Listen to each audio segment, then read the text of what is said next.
Peace. Yes, To all sir. the gods, all the earths, all the lovely people that tune in today on this wonderful Thursday. And once again, this is the discussion with C&E, and I am the bad guy, CJ Dove, and this is my partner. Obviously, The good guy. Everybody knows it. E. Dale. Everybody loves me, bro. Even your man Sean. Shout out to Sean. You know what I mean? Shout out to Nikki, our sister. Yo, what up, Nick? Shout out to everybody in the comment section. If this is your first time tuning in, hit the subscribe button and hit the bell so you get your notifications each and every time we drop new content. Indeed. If the PayPal is the PayPal pin, You already know it. if the PayPal is pinned above, if you feel charity in your heart, you are more than welcome to donate to the show. You can also donate via Cash App at $CJ Dove and $23A Rick. The only time you get to call me by my real name. Yo, you know what, man? The more I gave it some thought, man, that whole E and the A thing is real dope, man. Yeah. You know what I'm saying? This is the way I looked at it, right? Okay. Like, you know, back when you was diddy bopping in the streets, man. You know what I mean? Right. If those boys was looking for you, you know what I'm saying? It would be hard for somebody to dime you out because they would be confused on the E and the A. So they'd be like, yo, E, I think his name is Eric. And they might be looking for the Eric with an E and not A Rick. Right. Listen, and that's true because, look, I had a situation happen in Georgia like that. They were looking for me for like 5 years and couldn't even find me. Because of the E and the A? Because in the way my last name's spelled. Every time they pull my name up, they just, you know what I mean, won't meet me. No doubt. Real talk. Yeah, you know what I'm saying? It was something I thought about. You know what I mean? I figured that since we both live in legal lives now, yes, sir. You know, we can discuss openly everything. Everything. You know what I'm saying? Yes. But yeah, man, that whole E and A thing, yo, that's real tough, bro. Yeah, I thought you was gonna come with it like I was gonna be like my man with when he died with the mask. We never seen his face. What's his name? The guy we covered a few months ago. MF Doom. MF Doom. Yeah, shout out. Rest in peace. I thought you was gonna give me like one of those type of things. You know what I mean? Vibes going on. I was gonna be like, yeah, you know what I mean? I can dig that. But yo, for real, on the real, the A and the E, they are two different people though. Real talk. You know what I mean? Two different attitudes. Two different attitudes. Two different attitudes on that approaches to life. Yes, they beef with each other. They work constantly. Yo, you constantly fighting that struggle though. Like, and you know what I'm saying, just keeping it a being like that never goes away. No, it doesn't. Like, especially when you come up on some hard times, man. Like, you know what I'm saying, you faced with some type of adversity. The first thing we want to do is the first inclination is to go back to doing whatever it was you was doing because it seemed like at the moment, like when you're back against the wall, that's the way to deal with it. But as you get older and more mature, you start to those thoughts don't last long. Right. I think we kind of get in our minds that is a normal habit, but it's really not. You know what I'm saying? Of us going back to a life or doing certain things when you're back against the wall. You know what I'm saying? Facts. Don't think of that as just a normal habit. It's because this happened, it happened to this person, it happened in your community, it happened to you. I mean, look, don't think of it that way. Look at it differently. You know what I'm saying? That's a fact, bro. You know, think positive, man. You got to surround yourself with positive energy, people, and vibes, man. That means a lot. That's real important for real. No doubt. No, that's an absolute fact, man. But besides that, brother, you know yes, what I'm sir. saying? How was how's life, man? Oh man, life is gonna get better. It's gonna get better. You know what I'm saying? So, you know, I'm progressing. You know what I'm saying? Yeah. Okay. So what about yourself, man? How was your day? You look you well rested. You know what I mean? You got your champion hat on with your glasses. I mean, you look like you ready to talk some trash or entertain the people today. Yeah, I mean, you know, I feel like I can entertain even when I'm feeling bad. You know what I mean? It's just a gift, yeah, because for real. I think it's a gift that I slept on for a long time. You know what I mean? You slept on that gift? Yeah. I didn't get that notice because look, I've been noticing even a couple years ago at my house that you was, you know, same way. You know, everybody else may see that, but I ain't buying that from you. Well, you know, it took, you know. You even worse when you upset or when you mad or when you're not feeling well. Just look, those are the days that we just say, let me stay home because he may, you know, get on here and just try to, you know, blast me up today. You know what I mean? Nah, never that, man. We have healthy discussions. Yes, we do. And we leave it right where they stand. When it's over, it's over. And that's what carries over. That's what I love about it. You know what I mean? Yeah. But today, man, look, do we got a classic? Yeah, we got a classic. What we got? Today, man. The classic I chose today. I had a few choices, but you know what I'm saying, being that it's kind of spur of the moment. I chose Boogie Down Productions, By Any Means Necessary. Yo, Boogie Down. How you feel about that one, man? If you're not aware, this was Boogie Down Productions' second album, the first album released after the death of DJ Scott LaRock. Rest in heaven. And shout out to Scott LaRock Jr. too, who's out here doing this thing. Yeah? Yeah. Shout out to him. He just got married. So salute to Scott LaRock Jr. on his wedding. Well, you know, everybody love BDP, man. He is one of the greatest of all times. You can't have hip hop without Boogie Down Productions.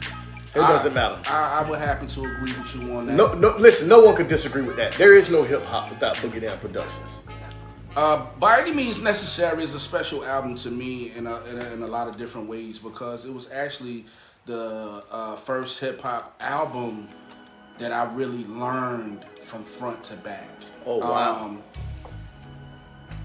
Beastie Boys, License to Ill, along with Run DMC. They was dope too. Run DMC, Raising Hell. Those were kind of like, you know, my Get You Open albums. Mm-hmm. You know what I mean? They got me open. Along with the movie Beat Street. But Boogie Down Productions, By Any Means Necessary, was the first hip-hop album that I actually learned the words to, forward and back. But that's not surprising though, because he's a trendsetter. He's a legend. That's when I started really coming into, you know, my hip-hop self. And KRS-One was leading that charge for me. My philosophy at the time, I thought was the dopest hip-hop song I had ever heard in life. You know what I mean? Okay, that's one that dude, man. I'm Still Number One. What else is on here? Jimmy. Slipping. Whole lot of joints on here. But today's classic, Boogie Down Productions, By Any Means Necessary. Yes, sir. 1988, Jive Records. So salute to the Blast Master KRS-One. Their first album was Criminal Minded. And I brought this up on this show before. I remember being astounded. I had having conversations with my cousins like, oh, look at them, yo, they on the cover with guns. Like, you know what I'm saying? Like, that was just amazing to us at that particular time. And, you know, songs, The Bridge Is Over, South Bronx. Man, that joke there, man. My 9mm Goes Bang. You know, poetry. It was, you can make a strong argument that Criminal Minded was the first gangster rap album. Yeah. You can make a strong argument. What was that, 88? 87? What, Criminal Minded? Criminal Minded was what, 87? Criminal Minded was 86. 86? Damn, man, that is crazy. So, Criminal Minded along, 86? Along with Ice-T's Power. Man. Schoolie D had PSK. What does it mean? If you want to consider the message a gangster rap song, right, then maybe you could say it started there. You know what I mean? Because it was very street oriented and the things that Melly Mel was talking about in that record. But outside of those, right? Mm-hmm. Criminal Minded is right there at the forefront. Criminal Minded, yeah. Criminal Minded is that's an album. It's gonna be a classic forever. That's a fact. It's gonna be a classic forever. You can't take it off. You can't judge it. You can't place it next to nobody. You can't put it next. I mean, it's a different style. He had his own. Listen, you know what I loved about him? This dude was very creative. Facts. He got a great mind. Mm-hmm. He got a great mind. I love his message. He always has a message. You know what I'm saying? No matter what it is, he gonna have a message. Always. And like I said, after the death of DJ Scott LaRock, you know, he kind of went in that direction, like, okay, I'm gonna educate my people. Right. You know what I mean? I'm gonna teach my people. You know what I mean? Even songs like My Philosophy, as hard as it is, he has some very thought-provoking lyrics in it. You know what I mean? Yeah, he did. Yo, Who gets weaker, the king or the teacher? It's not about a salary, it's all about reality. You know what I mean? Like, so, you know, shout out to the Blastmaster, man. I think this is the second classic that we covered from KRS-One. I know we it won't be the last, I can tell you that. Nah, he got a few more in there. He got a lot more. He got a few more in there. You know what I mean? Nobody can't battle him in a battle rap. I would take KRS-One in a battle against anybody. He's that dude. I don't think nobody will challenge him. I mean, not even for fear, but just out of respect. Like, yo, this dude is a pioneer. And he is very, very conscious of everything. Listen, this dude is a leader. KRS-One is nothing less than a leader. He's nothing short of a leader. He's everything what hip-hop is and what it should be. Those are actual facts, my brother. Yes, sir. And that's a great segue into the topic of the day. Okay, what we got? Bullies getting checked. Woo! Kwame Brown fight back, ain't he? He fighting, ain't he? Shout out to Kwame Brown. I love the way you starting this off. Kwame Brown. Let's unpack this, shall we? Okay. And we just gonna start talking. We're gonna start it off talking about Kwame Brown. Okay. First round draft pick. Straight out of high school. Straight from high school. He came from Brunswick, didn't he? He's Brunswick, from Charleston, South Carolina. Charleston, South Carolina? I believe. Okay, I thought it was Brunswick, Georgia. I don't know why I thought it was Brunswick. He was the first overall pick to the Washington Wizards. He was selected during the time of Michael Jordan's tenure in Washington. It was the 2001 NBA draft, and he also played with the Lakers, the Grizzlies, the Pistons, the Bobcats, Golden State Warriors, several teams, and the Philadelphia 76ers. Several teams. His first overall draft pick has led many analysts to label him as one of the biggest busts in NBA history. So is that what this whole thing is about? While he's arguing, I mean, because in the video I heard him say somebody ruined a man's life or something. Like, whose life did they ruin? Like his life? Is that what he's saying? Oh, you were just hop right into it. No, I don't know because I only seen. I haven't had time. I was just trying to give the people a little. Little backstory on Kwame Brown. I thought you was getting straight into it. You know, at the time, 2000, he was considered the best high school player in America. Yeah, I remember that. He finished his high school career at Glenn Academy in Brunswick, Georgia. So you were correct there, but he is from Charleston, South Carolina. Okay. He from the Chuck.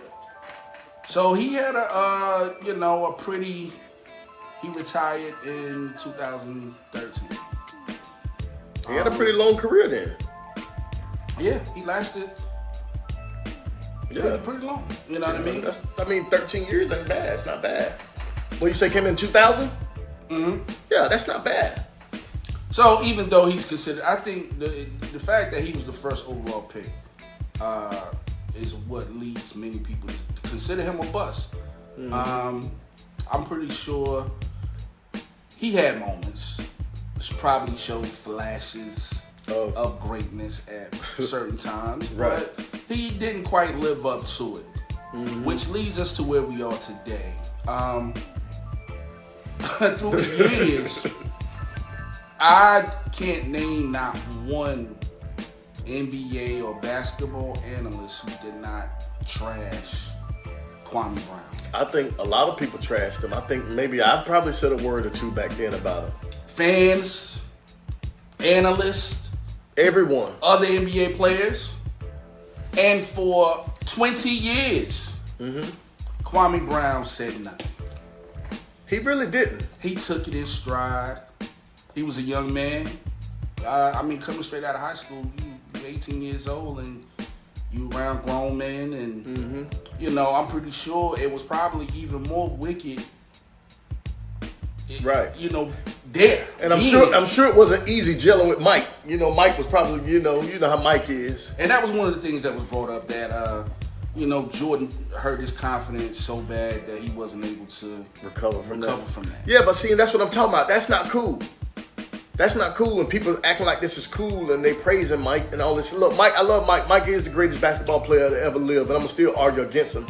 That's why I argue for LeBron, a person like LeBron over Mike. Because he's a better man. All of that. And LeBron is great at what he does too, but I mean, look, he's not mentality-wise, not nowhere on Mike level, mentality-wise. But I'm just saying, but Mike did that to Kwame Brown. I know that couldn't have been easy with Kwame. So you know what? And when I was saying whatever I said, even this has been years ago, I mean, I didn't even consider that. Because now that I'm sitting here thinking about it, everybody know what kind of teammate Mike was. You know what I'm saying? So everybody talks about it. So, being that we talking about Kwame Brown, and the topic is bullies. And how do you, in a sense, you could say that Kwame Brown was bullied for almost 20 years. He was. He didn't say, like I said, he didn't say much back. I don't think he ever responded. I think he just took it. Yeah. I think he just took it. And now, after this latest stint on Matt Barnes and Steven Jackson's podcast, right? All the Smoke, and Gilbert Arenas was on there. They decided to track back and make comments about Kwame being a bust again. In 2021, they're still talking about Kwame Brown. That's crazy. But this time, Kwame Brown responded. Hey, listen, I like him responding back, clapping back like that. And you know what it reminded me of? What's that? Goodfellas. Oh, which part on Goodfellas? It reminded me of Spider bringing the drinks before he got killed. Oh, man, this made you think of this. Put you in that mind. You wanted a drink. I just asked you for a fucking drink. Right. I thought you said that you were all right. That's Spider. Kwame Brown. Spider. What, you got me on fucking pay no mind list, kid? No, now, Kwame Brown ain't Spider today. Someone say some Spider. I thought it was Henry. That's a classic right there. I was all right, Spider. He said he was all right, Spider. See, this is Kwame Brown through the You years. were all right, Spider. I am all right. I don't know about that now. I ain't gonna take him to the Spider level. I can't take him to the Spider level. You know what I mean? Spider stood up. The Spider, you know what I mean? He got knocked back down. See, this is them. Joe Pesci is the world picking on Kwame Brown for years. That's Stephen A. Is that Stephen A? That's Stephen A. That's Gilbert Arenas. That's Charles Barkley. Matt Barnes. All of them. That's all of them. And Kwame Brown finally decides to stick up for us. Yeah. We don't want this to be Kwame Brown's ending. Okay, that's enough of that. Yeah, that's enough. We don't want Kwame Brown to get shot. We don't want him to get shot. But I'm happy he stood up for himself. He made a lot of valid points in the things that he was saying. Right. We do a lot of, we have opinions and talk about things all the time. It does get to a point where it's kind of like it goes from, having an opinion to downright trying to stop somebody from achieving something. Right. I agree with you on that. So it should. There's definitely a cutoff point. Right. That it should be. We joke and we talk amongst each other. We have these opinions. We like to give our opinions. I certainly do. I'm a very opinionated person. Yeah. But some of their opinions are very influential. Right. Exactly. So when you start talking about the media, and like I said, they really for 20 years or longer. They drilled it. They really since 2000, since he came in the league. Yeah. They've been drilling him. And it's like once he responded, you started seeing all these other people come out of the woodworks. The Breakfast Club. Charlamagne and them. Jamel Hill, Rachel Nichols. All these different people. They coming at Kwame? Yeah. With making that opinions video? about what it was that he said, and that he sounded threatening, and Oh man, anybody got a time for that? all these different things. And in my opinion, now I will say this: I hope nothing is wrong with the brother. I don't look. If you've been bullied for 20 years and then you just get tired of it every day, all the time, y'all probably did kill this man's career, kill his opportunities outside of basketball, all these things. You know what I mean? It's a good thing he got his money coming in. Thank the Lord. But I mean, look, they did. And then look, you can have an opinion. But the way how Stephen A. and them get, you know what I mean? Now all of a sudden he's the bad guy. You done pushed him against the wall. All y'all, Rachel Nichols, everybody. Y'all done pushed this man against the wall, talk trash about him. Don't nobody want to keep hearing that all the time. Okay, listen, his career didn't pan out the way that he probably thought it was and the way that everyone else probably thought it would be.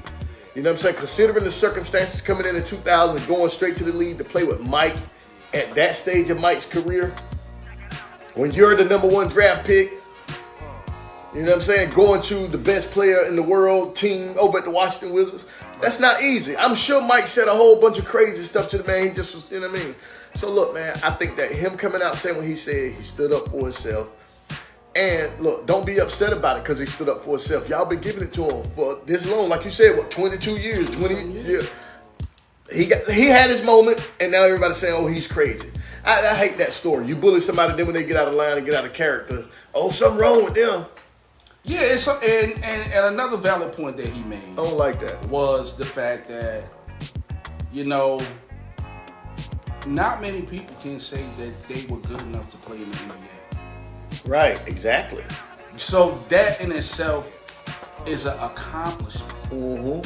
And it should be praised. The fan part of you sometimes, if he plays for your team, you might be like, damn, Kwame, like, you know what I mean? Like, you in your feelings because you want your team to win. Yeah, right. And it doesn't seem like this dude possesses the talent to help your team win. But compared to the average, to me, to you, Kwame Brown may look like, if we go play in the park right now, you might be like, yo, that's the illest basketball player I ever saw. Right.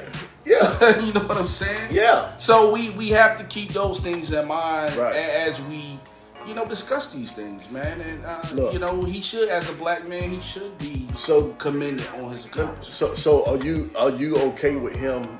Even how he styled everything he said. You okay with him coming back?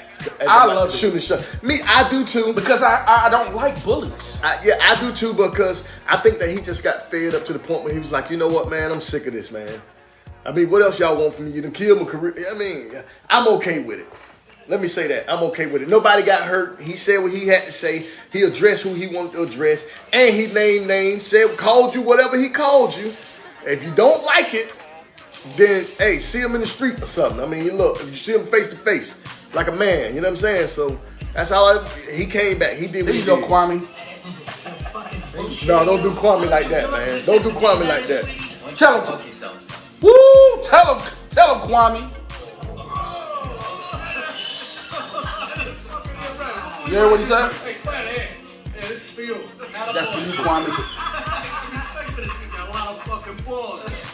Good for you. Don't take no shit off nobody. That's right, Kwame. Don't take nothing off of nobody. Because you've been doing it for a long time. But look, it's okay. It doesn't mean that because somebody stays silent. No, Kwame, like he was soft or nothing like that. Look, Kwame knew his talent, and he was great. He was a great athlete, man. In high school, he was, man. He was the #1 guy. There's an interesting comment here from my main man Sean, who says, "Nah, son, look at Harold Miner. He didn't live up to the hype, but he didn't let that get to him. He moved on with his life even after the criticism." That's a fair point, but I disagree there because the difference between Harold Miner and Kwame Brown is Kwame Brown was the first overall pick. First overall pick. And that in itself carries a lot of weight and a lot of pressure. The expectations are higher. Right. Harold Miner's claim to fame was he could dunk. He did a nice dunk in the dunk contest. And from that point, people started calling him Baby Jordan. I never thought that Harold Miner was a good basketball player. Right. Ever. Right. I just said, okay, he got hops, but that's about it. He could dunk good. That was really his pressure and Kwame Brown's pressure are different. Yeah. You probably really won't hear much about Kwame Brown, but what initiated this in 2021, they are still talking about Kwame Brown. Kwame Brown. Right. And he came out and defended himself. Right. I don't really see anything wrong with what he said. Now, I will say this. As he continues with his rant tour, it has to be a cutoff. I think he should capitalize on this and maybe start his own podcast or whatever. I think it'll work for him. Make it work for him. But, even those who are, like I said, I don't like bullies. But I don't like seeing people turn into bullies either. Right. I don't think, for the moment it's cool. Right. But I wouldn't want him to continue on. Yeah, because being this type. It'll get too out there, too far out there, because they already on a level, like you say, capitalize off, create your podcast, and then you can discuss it down and you know what I mean. Cool. That's a fact. And with that being said, that's a good. We're gonna close this show out. Tell the people where they can find us at, bro. Hey, look, man, we've been telling y'all all along. We on SoundCloud, iHeartRadio, Apple Podcasts, Google Podcasts, YouTube, Instagram. We are everywhere you are. We are streaming. New episodes will be streaming after 12 a.m. So check us out, man, on the Discussion Podcast. What you got for them, bro? You can find us every Tuesday and Thursday, 6 p.m.-ish. Brother's always late. Brother's always a little bit late, but we here. We did pretty good today, though. You know what I mean? Well, and also, we will be transitioning over to YouTube. So if you haven't done so, we urge you to subscribe to the YouTube channel so you will remain in the loop. Yes, sir. We're going to try to, do some simulcasting on all streaming platforms. But until we get that technology the way we want it, we urging y'all to come over. Come with us down to South Beach. Yeah, man. We taking our talents to South Beach. Taking our talents to South Beach, baby. Rock with us. You know what I mean? The discussion with C&E, man. We here, baby. So with that being said, everybody enjoy your day. And we see you guys on Tuesday. Peace.